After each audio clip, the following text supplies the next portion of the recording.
देखते हैं जीव विज्ञान का अर्थ। यह एक ग्रीक भाषा का शब्द होता है बायो, जिसका होता है मतलब बायो, बायो मतलब लाइफ, लाइफ और लॉजी का मतलब होता है स्टडी, मतलब सभी जीवों का अध्ययन जो करना ही जीव विज्ञान कहलाता है। अर्थात सभी जीवित जीव जंतुओं का अध्ययन करना ही जीव विज्ञान कहलाता है।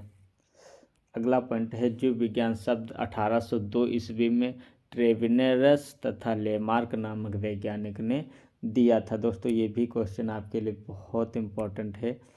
अगला क्वेश्चन है, अगला पॉइंट है जीव विज्ञान का पिता अरस्तु को कहा जाता है। जीव विज्ञान का पिता किसे कहा जाता है? अरस्तु को कहा जाता है। जीव विज्ञान की खोज किसने की? जीव विज्ञान की शाखाएं कौन कौन सी हैं? तो यहाँ पे देखते हैं जीव विज्ञान की मुख्य 4 शाखाएं होती हैं। नंबर 1 वनस्पति शाखा, वनस्पत विज्ञान। दूसरा है जंतु विज्ञान, इसमें जंतुओं तथा मनुष्यों का अध्ययन किया जाता है। तीसरा है सूक्ष्म विज्ञान, रोगाणुओं के बारे में अध्ययन किया जाता है, जैसे बैक्टीरिया, वायरस का अध्ययन किया जाता है। और आनुवंशिकी अर्थात जीनों का अध्ययन करना ही आनुवंशिकी कहलाता है। अगला पॉइंट है यहाँ पे वनस्पति विज्ञान के पिता। यहाँ पे वनस्पति विज्ञान के जो पिता हैं वो थियोफ्रेस्टस हैं। आप लोगों ने काफ़ी पहले से ही पढ़ा होगा थियोफ्रेस्टस को। थियोफ्रेस्टस की एक किताब है जिसे हम कहते हैं हिस्टोरिया ऑफ प्लेंटेरम, हिस्टोरिया ऑफ प्लेंटेरम। अरस्तु को की जो किताब है वह Historia of animalia, Historia of animalia. अब देखते हैं सूक्ष्म विज्ञान क्या होता है। सूक्ष्म विज्ञान की जो खोज है, सूक्ष्म विज्ञान के जो पिता हैं वे लियोनहॉक हैं। लियोनहॉक के द्वारा बैक्टीरिया की खोज की गई थी सबसे पहले। बैक्टीरिया के अध्ययन को बैक्टीरियोलॉजी कहा जाता है। लियोनहॉक की किताब सीक्रेट ऑफ नेचर है। अगला पॉइंट देखते हैं आधुनिक सूक्ष्म विज्ञान के पिता किसे कहा जाता है। तो आधुनिक सूक्ष्म विज्ञान के जो पिता हैं वो लुईस पास्चर हैं। आधुनिक बैक्टीरियोलॉजी के जो पिता हैं वो भी लुईस पास्चर ही हैं। अगला पॉइंट देखते हैं आनुवंशिकी मतलब जेनेटिक के बारे में। इसकी जो आनुवंशिकी के पिता हैं वो हैं ग्रेगर जॉन मेंडल।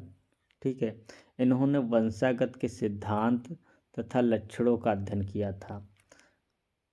इसकी जो परिभाषा होती है वह है विज्ञान की वह शाखा जिसके अंतर्गत आनुवंशिकता तथा जीवों की विभिन्नताओं का अध्ययन किया जाता है, आनुवंशिकी कहलाता है। अगला जो पॉइंट यहाँ पे दिया हुआ है वह है आनुवंशिकी शब्द। ग्रीटिकोस जनरेटिव ब्रिटिश जीव विज्ञानी विलियम बेटसन ने 1905 में दिया था। मतलब आनुवंशिकी जो शब्द है वह ब्रिटिश जीव विज्ञान या कह सकते हैं ग्रीक वर्ड का जेनेटिकोस से लिया गया है, जिसका अर्थ होता है जेनरेटिव। ठीक, यह ब्रिटिश जीव विज्ञानी विलियम बेटसन ने 1805 में दिया था। ठीक है, अगला जो पॉइंट है वह है डब्ल्यू जॉनसन। डब्ल्यू जॉनसन ने जीन शब्द दिया था। जीन शब्द किसने दिया था? डब्ल्यू जॉनसन ने। ठीक है, अगला जो पॉइंट है सजीवों की विशेषताएं। सजीवों की क्या विशेषता होती हैं? सभी सजीवों की कुछ विशेषताएं होती हैं जिनके आधार पर उन्हें सजीव की संज्ञा दी जाती है, जो निम्न प्रकार है। नंबर 1 सजीव कोशिका, कोशिका संगठन। कोशिका सेल यह जीवन की संरचनात्मक एवं कार्यात्मक इकाई है। ठीक है, यह जीवन की संरचनात्मक इकाई एवं कार्यात्मक इकाई है। दोस्तों मैं आपको बता देता हूँ कि हमारे जो शरीर का जो निर्माण हुआ इन सेलों के द्वारा ही हुआ है। चलिए आगे समझते हैं कि कैसे हुआ है।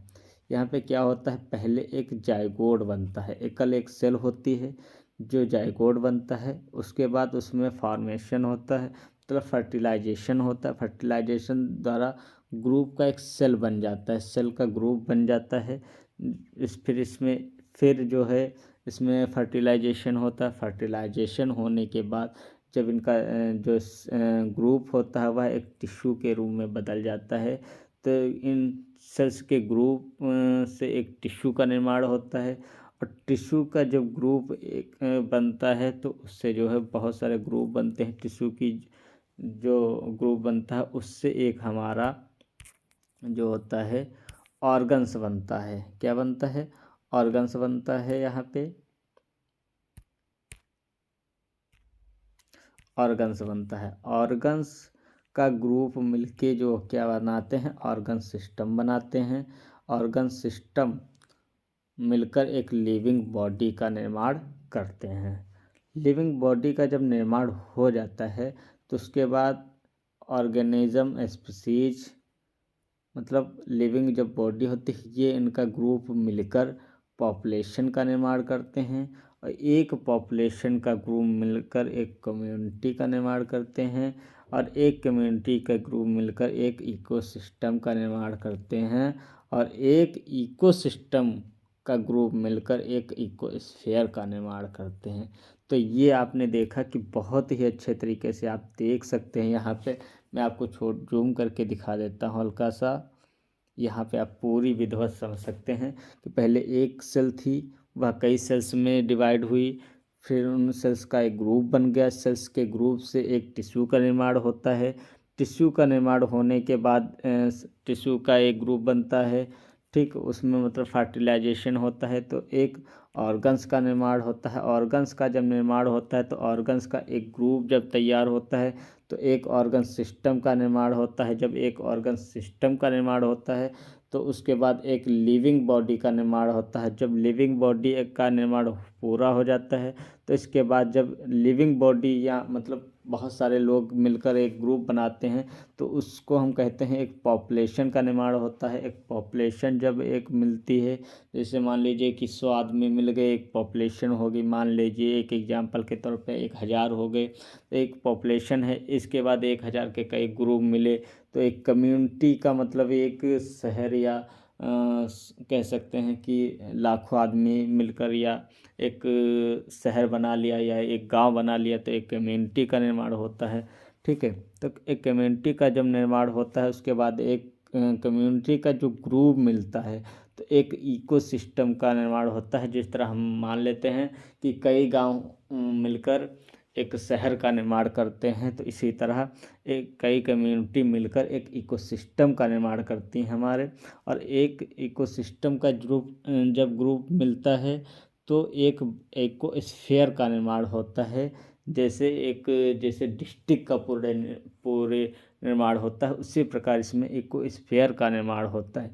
आपने ये बहुत ही अच्छे तरीके से देखा कि हमने यहाँ पे आपको बताया टोटल कि सजीव कोशिका क्या होती है और सजीवों की विशेषताएं क्या होती हैं। आनुवंशिकी शब्द किसने दिया था, आनुवंशिकी के पिता कौन थे, सारी चीज़ें मैंने आधुनिक सूक्ष्म विज्ञान के पिता लुईस पास्चर, ये सारी चीज़ें मैंने आपको बहुत ही अच्छे तरीके से यहाँ से आप बहुत ही अच्छे तरीके से नोट्स भी बना सकते हैं और हिंदी में। हाँ दोस्तों, अगर आपको इंग्लिश में भी नोट्स चाहिए तो आप कमेंट करके बता दीजिएगा, मैं आपको नोट प्रोवाइड करने की पूरी कोशिश करूँगा। चलते हैं, मिलते हैं नेक्स्ट वीडियो में। धन्यवाद।